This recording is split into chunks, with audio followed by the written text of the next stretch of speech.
Queridos hermanos y hermanas en Jesucristo nuestro Salvador. Lectura del Santo Evangelio según San Mateo, capítulo 23, versículos del 13 al 22.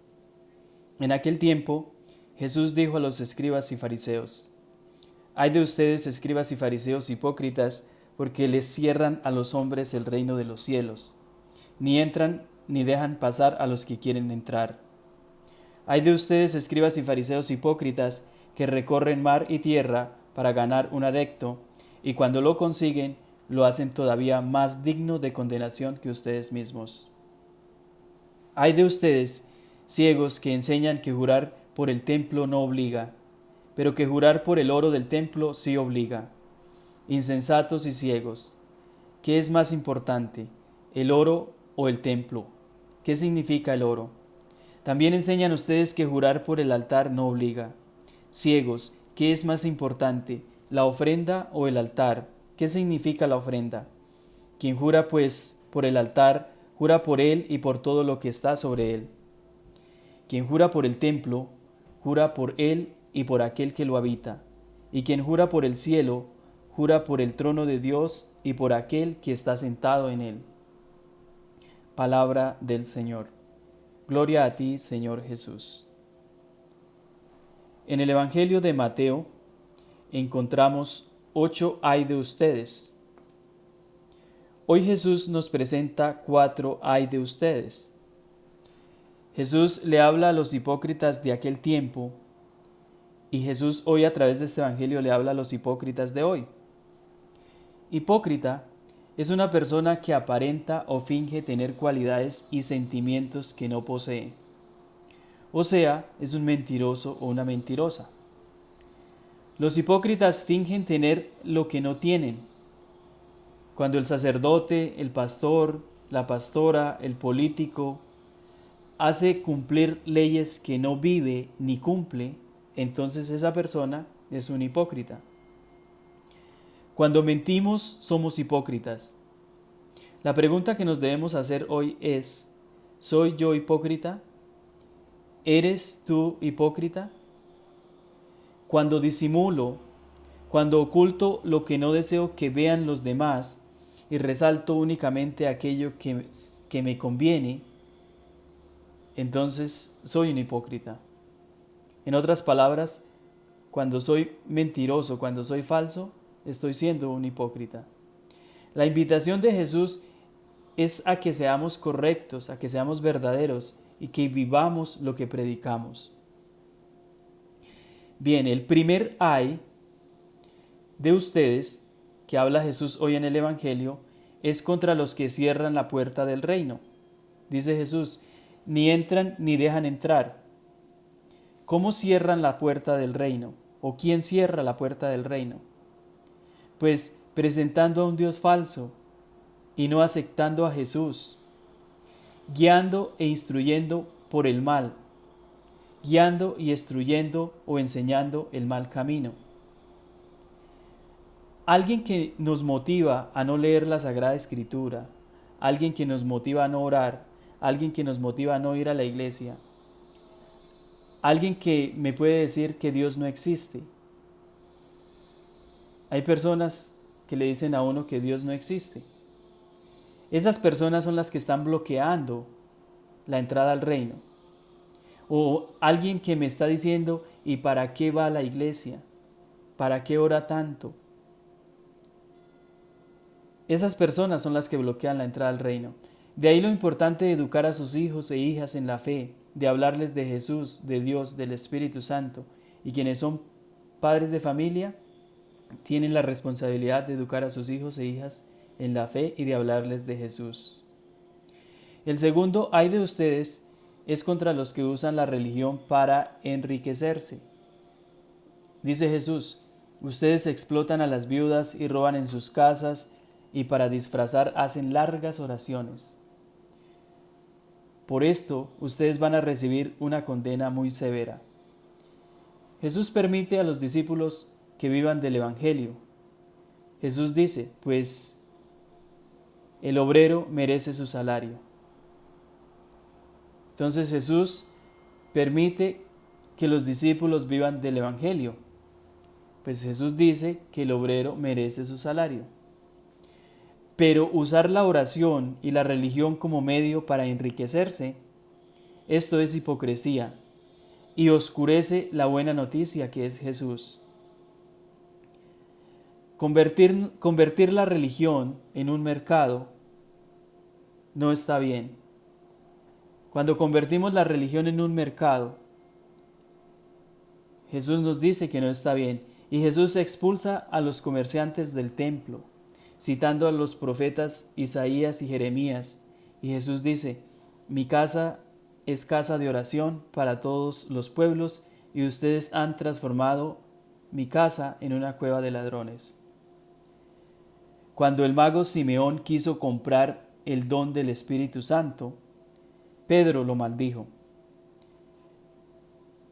Simeón recibió la condena más severa de la que Jesús habla en el Evangelio en el día de hoy. Aquí estamos todos los sacerdotes, pastores, pastoras religiosas, religiosos y todo aquel que utiliza la palabra de Dios para hacer dinero. Hermanos y hermanas, Dios no se compra, Jesús no se compra, ni el Espíritu Santo se compra, ellos son gratis. Es decir, la salvación no se compra. Me da asco cuando veo videos donde el pastor pide dinero diciendo que Dios te salva por la cantidad de dinero que le des al pastor. La salvación no se compra con dinero. La salvación la ofrece Dios y es gratis. El tercer ay de ustedes es contra los que hacen proselitismo. Y dice Jesús, ustedes que recorréis mar y tierra para hacer un adecto, y cuando llega a serlo, lo hacéis hijo de la condenación, igual que vosotros, o doble que vosotros.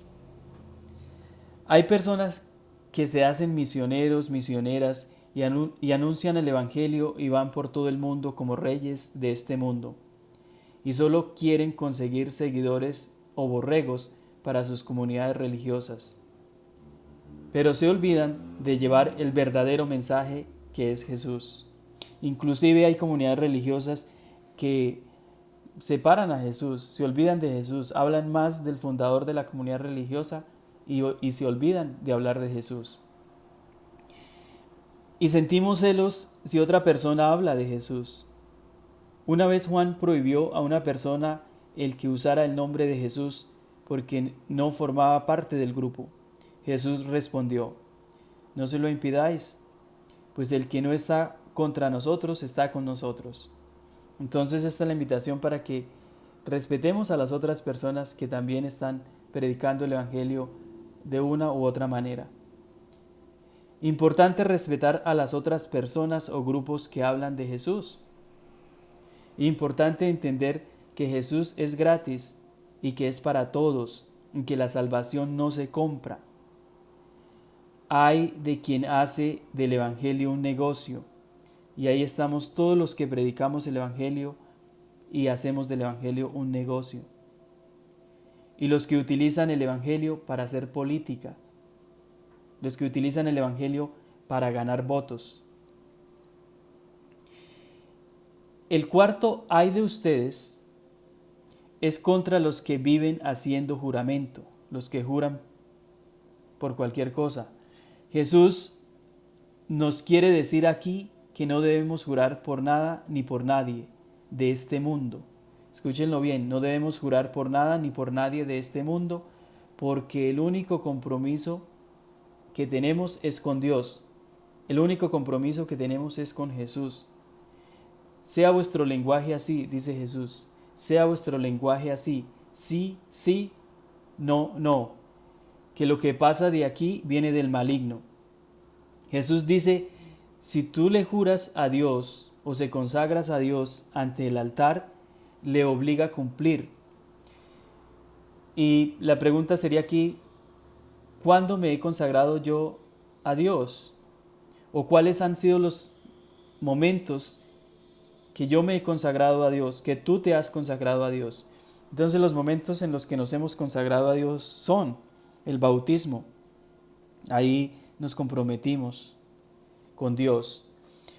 El sacramento de la confirmación, ahí nos comprometimos con Dios. En el sacramento de la Eucaristía recibimos a Jesús y nos comprometemos con Dios.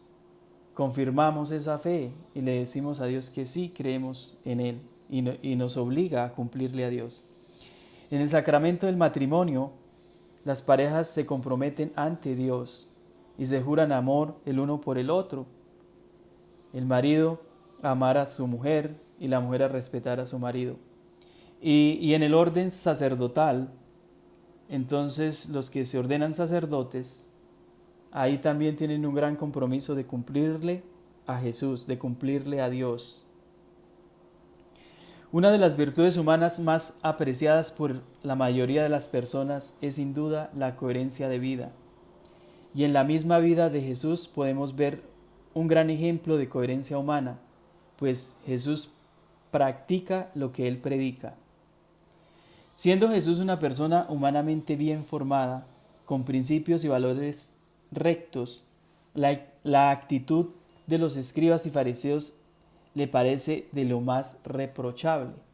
Jesús incomoda a los fariseos, Jesús incomoda a los hipócritas. Por eso es que Jesús le reprime y le recrimina. Jesús es consciente que ellos influyen mucho en los demás. Jesús es consciente de que estos son líderes y que influyen mucho en los demás, que son los jefes de las iglesias y de las sinagogas. Y viendo que sus actitudes no son las más adecuadas, Jesús decide actuar y poner la solución a la situación. Entonces, ¿por qué lo hace Jesús? Jesús lo hace porque Jesús es el buen pastor que cuida sus ovejas y no las deja solas. Bien, la corrección me demuestra, o a través de la corrección, me demuestra que una persona de verdad se interesa por mí. No le es indiferente si estoy o no en el mal camino, si estoy mal logrando mi existencia, si estoy haciendo las cosas de manera incorrecta. Esto es lo que me demuestra hoy. Tú eres un Dios que se interesa por mi bien. Jesús se interesa por mi bien. Tú siempre buscas lo mejor para mí, aunque a veces me cueste descubrirlo y aceptarlo. No eres el prohibidor absoluto. Dios, Jesús y el Espíritu Santo son consejeros perfectos. Si de verdad siguiera en mi vida todos estos consejos que Jesús me da, que Dios me da, qué distinto sería todo. Claro que no es fácil aceptar las correcciones y consejos de otros, mucho menos los tuyos, Jesús, y en ocasiones son tan difíciles de comprender. Bien, los padres de familia, los que son padres de familia o madres de familia, comprenden mejor el aspecto tan fundamental de la corrección en la formación de sus hijos. Ustedes corrigen al hijo o a la hija porque lo aman, porque la aman. Ustedes no corrigen al hijo o a la hija para fastidiarlo, para hacerlo sufrir, ni siquiera para probarlo en la virtud. Lo hacen porque buscan el bien para el amado, para la amada, que es ese hijo, que es esa hija. Corregir al hijo no es hacer lo que él ha hecho mal o no ha hecho. Corregir es enseñar el error. Corregir es enseñar a prevenir el error en el futuro. Corregir es acompañar. Corregir es mejorar. Señor Jesús, enséñame, ayúdame a aceptar tus correcciones.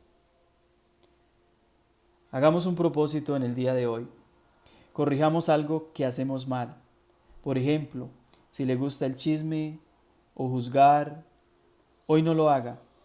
Corrija algo que tú haces hipócritamente. Deje de decir mentiras, deje de tomar alcohol, deje de usar las drogas, deje de ser infiel. Entonces, corrija algo que usted hace mal, corríjalo hoy. deje de fumar, no sé, algo que usted hace mal, corríjalo. Bien, terminemos esta reflexión orando por nuestros hermanos que están enfermos. Señor Jesús, mira con ojos de misericordia a esa persona que está sufriendo, a ese niño con cáncer, a esa persona con cáncer, o a esa persona que sufre cualquier otra enfermedad, tanto espiritual, física, mental o emocional, y extiende tu mano sanadora sobre esa persona, sobre mí también.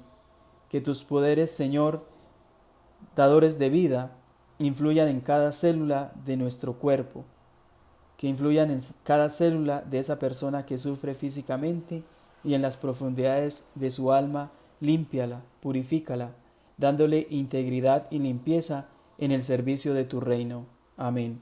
Dios los bendiga en el nombre del Padre, el Hijo y del Espíritu Santo. Amén. Que tengan un feliz día.